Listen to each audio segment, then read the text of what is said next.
afraid of being by myself because I truly don't have a relationship with God like I thought I did. Because when you truly have a relationship with God, it goes back to what you were saying. It's like you can almost supernaturally know and see God right there with you, with your relationship with God. It's like your mind goes right there. Oh no, I can't do this because God's sitting right. No, It's like you, I used to visualize God sitting on the throne, right? And sometimes it helped, and sometimes I didn't want to see God sitting on the throne. But the times that it did help is like when I would go, and when at that moment you know that there was an unhealthy atmosphere that you're going into. You know it. And you make that choice at that moment. Okay, God, I see you sitting right there looking. This is when you like, my mind is made up. I just don't want to disobey God and don't want to please. I don't want to displease God. So immediately, God sitting there, you are careful. Now, that's not to say that you're not going to go to an unhealthy environment. You still like, okay, I'm in it now, but okay, I ain't coming to do nothing. All right, because God is here. And then as you continue to remind yourself that God is there, then there's something on the inside of you starts to build up that strength of rejecting and resisting the temptation.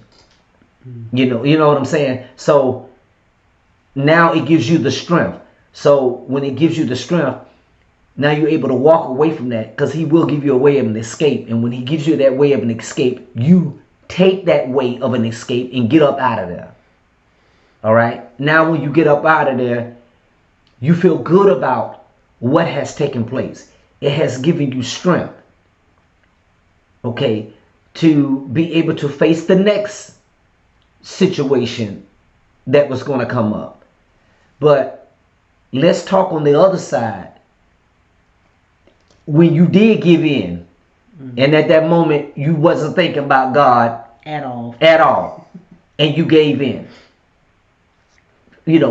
having that feeling over you, and then you give into that, and once you give into that, at that moment you are bound, but you don't want to let it go because you are afraid.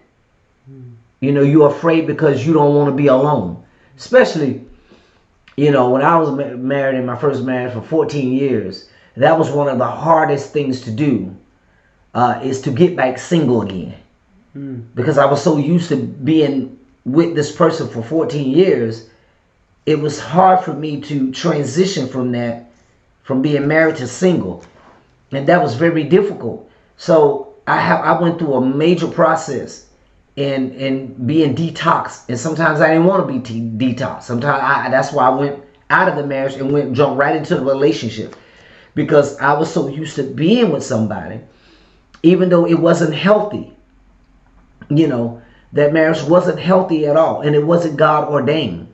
All right, it wasn't God anointed, it wasn't God chosen, it wasn't God appointed, but I still wanted it anyway. I still wanted to be in it. Why? Because I was afraid of being alone. I was afraid of being talked about. I was afraid that I was going to see other people being happy and I wasn't going to be with nobody. I was afraid of what people were going to say. I was afraid of how people were going to look at me. I was afraid, period, straight up. So me being alone and being single, I didn't want to experience that. I didn't want to go through that, because I knew what it was going to feel like, because I still remember what it was before I got into that 14-year bondage marriage. When I jumped from out of that to another relationship, I still, because that relationship didn't work out, I still had to go back to the beginning of being single and learning how to be alone and satisfied and content with where I was, with my relationship with God, and had to understand that this is where God wanted me all along from the beginning. But God still allowed me to get into those unproductive, unhealthy relationships to teach me a lesson,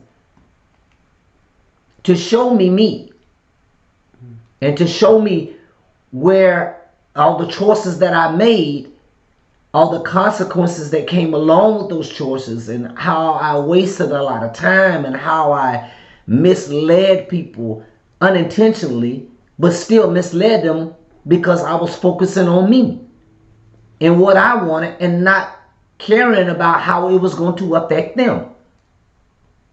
So I still had to come, it had to come full circle back round where I had to still be single, thought that I was alone, but really I wasn't alone. The enemy has a way of painting a picture to you to make you think something is going to be before it really actually happens to be. So it's like, he show you, you know you're going to be alone. Well, he's not showing you the other. Remember, he doesn't tell the truth. He only tells you a deception of a truth. So really, he only tells half truth. Like, he may tell you this, but he ain't gonna tell you the other stuff. Like, he ain't gonna say, you know you're gonna be alone, but you know God there with you though. He edited that part. He cut that part out. Yeah, he cut that part out. The devil is never gonna tell you the whole truth, period. Yeah, you're gonna be alone, but he didn't tell me that, no, you're really not gonna be alone because the Father is gonna be with you. Why would the devil say that? So he's very tricky. The enemy is very tricky when it comes to deception. He makes you think something like he told Eve, "Oh, you're not gonna die." But he didn't tell her the whole truth. You're not gonna die physically, but you're gonna die spiritually. See? So when you are going through that process, you have to automatically cast down those thoughts, cast down those attacks from the enemy, because that's what the enemy is going to do. And absolutely, I'm definitely in agreement with my wife. When you are able to recognize that you are not alone and God is with you, then it becomes more obvious that you're not alone because God is with you, which in turns give you more of a confidence, And as the confidence grow, then now you're not focusing no more of being single as looking at it as a curse. You're looking at it more as a blessing now. And not only that, you're looking at you not being alone and lonely. You're looking at yourself as being more occupied now, because you're in God's will. Now relationships is able to grow with God. So it was something that you said, babe. You said God took you through a detox. Yeah. Can you give them an example? Give an example of that, what it looked like. What was that detoxification process like? It was generally the mindset. God knows that whatsoever a person thinks, so is he. So it's generally trying to get your mind lined up with God's words of who he say you are.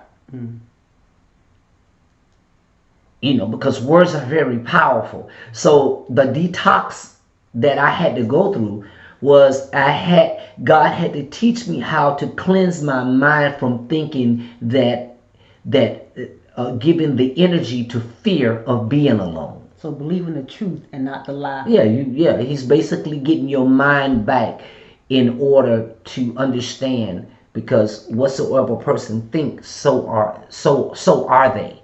He knows that is the main thing that causes you to start veering, being controlled, thinking a certain way, and not only that, giving into the thoughts of what the enemy is going to try to bring to your mindset. So the detox was basically the mind, the cleansing of the mind. Cleansing of the mind, all the clutter and all the things of what you used to think. Remember, there's a way that you think and there's a way that God wants you to think. Well, if you've been with somebody and it was unproductive and unhealthy relationship, evidently you got yourself in that situation, which in turn caused you to start thinking the way you want to think and not the way God thinks, When God detoxes you from that, now he literally comes in your mind and starts to erase all the things that what you started to think who you are. Now he replaces that with what he wants you to think, what you know that you are, based on what he has told you what you are. Yes, you're single, but you're not, because you belong to me. Yes, you're alone, but you're not, because I'm here.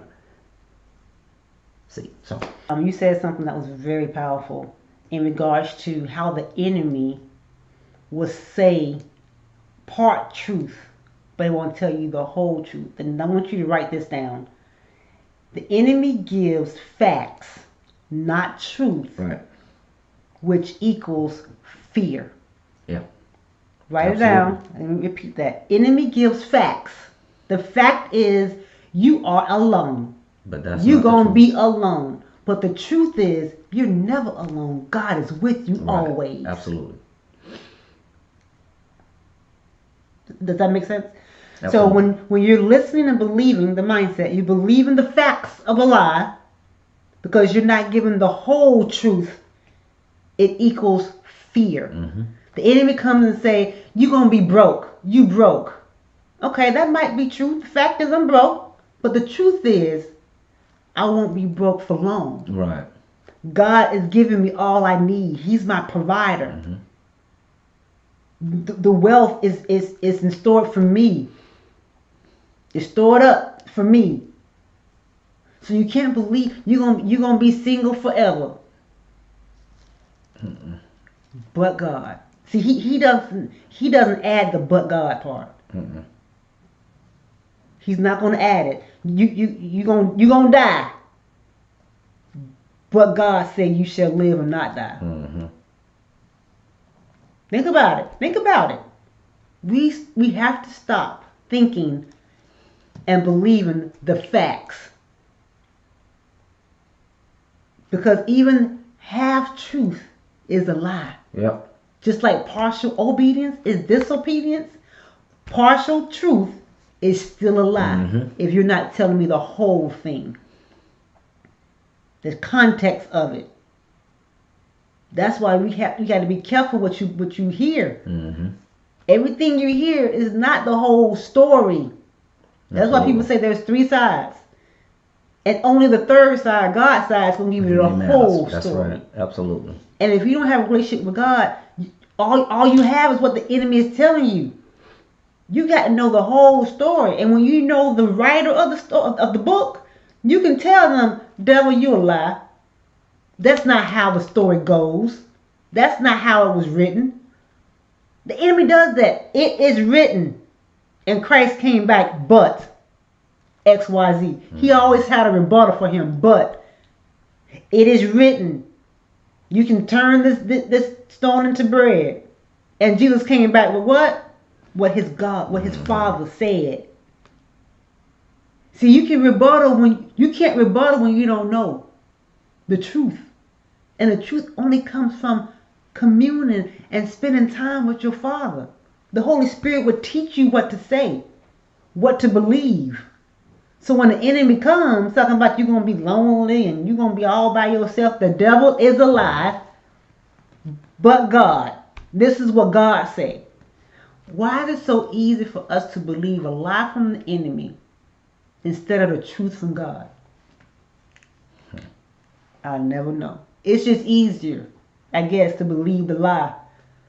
But it's true. No, it's not. It's a fact. Doesn't make it true. So understand that. Okay? Enemy gives facts, not truth, which equals to fear. Know the truth. You're not alone. And don't allow the loneliness to take over. Stay in the presence of God.